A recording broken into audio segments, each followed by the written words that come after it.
Գաղտնիք չէ, որ ամբողջ աշխարհում, այդ թվում նաև Հայաստանում սոցցանցերի զարգացմանը զուգահեռ կտրուկ ավելացել է ապակողմնորոշող կեղծ եւ մանիպուլյատիվ բովանդակության տարածման ռիսկը։ Օգտատերերն ամեն օր հանդիպում են ֆեյք լուրերի, որոնց հեղինակները մոլորության մեջ են գցում մարդկանց, խարխլում են անկախ լրագրության եւ պետական ինստիտուտների հանդեպ վստահությունը։ Շիրակի մարզկենտրոն Գյումրիում հարցված բոլոր քաղաքացիները ընդգծեցին, որ վերջին շրջանում սոցցանցերում կեղծ լուրի միշտ են հանդիպում եւ հիմնականում որպես օրինակ էին բերում Գյումրիից ռուսական 102-րդ ռազմաբազան հանելու մասին ապատեղեկատվությունը։ Լուրերից իմացել էինք, որ 102 ռուսական 102-րդ բազան ուզում էին հանեին Գյումրիից, բայց փաստորեն սուտ էր։ Տեղեկատվություն էր տարածվել, որ ռուսական ռազմաբազան պետք է հանեն Գյումրիից, որը ինձ թվում է կեղծ է։ Վերջերս լուր տարածվեց, որ եթե ընդդիմադիր առաջատար տեխնոլոգիաներից մեկը հաղթի, ուրեմն 100,000 հայեր կարող է մեկնեն Դոնբաս, կռվի, հետո պարզվեց, որ դա կեղծիկ է, սուտ է։ Միշտ հանդիպում եմ ֆեյք լուրերի, բայց ավելի շատ իմ մեջ տպավորվել է պատերազմի ժամանակ տարածված ֆեյք լուրերը։ Ինչ նպատակ են հետապնդում ֆեյքերի հեղինակները եւ ինչ ազդեցություն կարող է գործել կեղծ տեղեկատվությունը։ Հարցման մասնակիցների խոսքով նրանց նպատակը հասարակության շրջանում խուճապ, վախ կամ անվստահություն ստեղծելն է, մարդկանց մոլորեցնելը եւ քաղաքական գործընթացների վրա ազդեցություն գործելը։ Հիմնական նպատակը ժողովրդի մեջ խուճապ տարածել, վախ սերմանեն ժողովրդի մեջ։ Նպատակը հիմնականում մարդկանց որոշումների վրա ազդեցություն ունենալն է։ Բարակտեն սաղ էլի, սաղ քայքային, այդ համերաշխությունը քայքավի, ավելի նոր քայքայեցին չէ, արդեն թակ-թակ կարող ես ջարդել, իսկ ավելի մեկի չես կրնա ջարդել։ Եթե սխալ, այսինքն հանրությանը սխալ տեղ ես ուղղորդում, իրանք սխալ որոշումներ կկայացնեն։ Էստոնացի փորձագետ Հանս Ռումը համակարծիք է հարցված գյումրեցիների հետ։ Նրա խոսքով ֆեյքերի հեղինակները յուրաքանչյուր երկրի համար կիրառում են հատուկ մեխանիզմներ եւ նպատակային բովանդակություն, հաշվի առնելով տվյալ հասարակության խոցելի կողմերը։ Օրինակ, պատերազմող կամ պատերազմի միջով անցած երկրների դեպքում հիմնականում տարածվում են վախ, խուճապ եւ անվստահություն առաջացնող տեղեկություններ, հասարակության ներսում լարվածություն եւ պառակտում ստեղծելու նպատակով։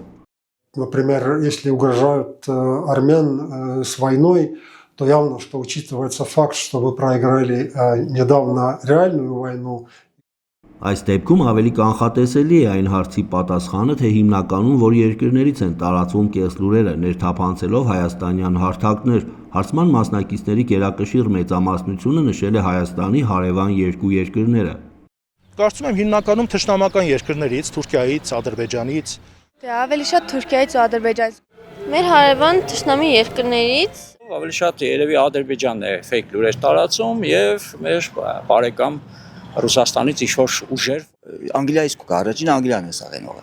Բոլոր երկրներից ես կասեի, մեր օրերում բոլոր երկրներից։ Ապատեղեկատվության տարածումը հիմնականում ակտիվանում է պատերազմների եւ սահմանային լարվածությունների ժամանակ, ընտրությունների եւ քաղաքական գործընթացների ընթացքում։ Այդպիսի փուլերում մարդիկ ավելի արագ են արձագանքում տեղեկատվությանը եւ հաճախ չեն հասցնում ստուգել դրա հավաստիությունը։ Ավելի շատ նախընտրական շրջանում եւ պատերազմների ժամանակ։ Նկատել եմ, որ հատկապես ակտիվանում են ինչ-որ խոշոր իրադարձություններից առաջ։ Կարող է լինել ընտրություններ, քաղաքական թեմաներ։ Թե քաղաքական գործընթացների ակտիվացման ժամանակ, հիմնականում ընտրություններից առաջ։ Վերջերս Մակրոնի ժամանումն էր Գյումրի, միգուցե նման իրադարձություններից, մեծ իրադարձություններից առաջ։ Самое чувствительное время для фейковых новостей – это предвыборное время, потому что, как мы увидели на примере многих европейских стран, во время предвыборной кампании иностранные злоумышленники стараются нелегальным образом влиять на будущее разных стран, например, там Молдовы, Ռումենիի, Վենգրիի։ Փորձագետների խոսքով արհեստական բանականությունն այսօր օգտագործվում է ինչպես օգտակար նպատակներով, այնպես էլ ապատեղեկատվություն ստեղծելու եւ տարածելու նպատակով։ Ստեղծվում են կեղծ լուսանկարներ եւ տեսանյութեր, որոնք երբեմն դժվար է տարբերել իրականից։ Արհեստական բանականության աջակցությամբ հնարավոր է եւ վիդեոներ եւ լուսանկարներ պատրաստել, տարածել ու անձին եւ բարձրացնել եւ նվաստացնել, ճիշտ եւ սխալ տեղեկատվությունների սահմանը արդեն աղավաղել, որպեսզի չկարողանան կողմնորոշվել, թե ի վերջո իրականում երևույթը տեղի ունեցել է, թե տեղի չի ունեցել։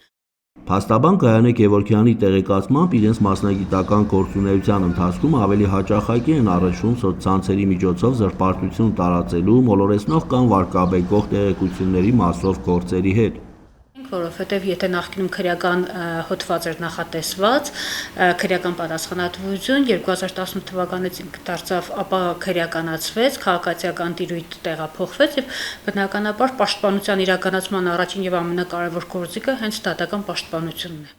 Լինում են դեպքեր, երբ պարզապես հնարավոր չի լինում բացահայտել կեղծ եւ վարկաբեկող տեղեկությունների հեղինակներին եւ պատվիրատուներին։ Փաստաբանի խոսքով նման դեպքեր շատ են լինում։ Կեղծ էջերն ու ապատեղեկատվություն տարածող հարթակները հաճախ գործում են անանուն կամ արտերկրում գրանցված համակարգերի միջոցով։ Իհարկե շատ կան, հատկապես եթե օգտատերերը կամ հաշիվները բացվել են ոչ Հայաստանի Հանրապետության սահմաններում կամ ենթադրենք հեռախոսահամար է օգտագործվել, որն այլևս գործող հեռախոսահամար չէ արտասահմանում։ Ու բնականաբար տեղեկատվություն ստանալ կամ համագործակցությունը երբեմն որոշ երկրների հետ կարող է շատ սահմանափակվել։ Ապատեղեկատվության դեմ պայքարը միայն մեկ կառույցի պարտականությունը չէ, դա համատեղ պատասխանատվություն է պետության, լրատվամիջոցների, սոցիալական հարթակների եւ հասարակության։ Должен бороться все общество. Тут есть своя роль у журналистов, тут есть своя роль у учителей, которые учат медиаграмотности. Но тут есть своя роль и, конечно, правительству, и политикам, которые должны создавать такое информационное поле, где такие нелегальные информационные операции провести невозможно будет. Մեկ հարցում բոլորը համակարծիք են, ապատեղեկատվության դեմ պետք է պայքարել, իսկ ամենաարդյունավետ պայքարող ուժը տեղեկացված եւ մեդիակրագետ հասարակությունն է։ Էդուարդ Մխիթարյան, Համբարձում Պապոյան, Regions TV, Գյումրի։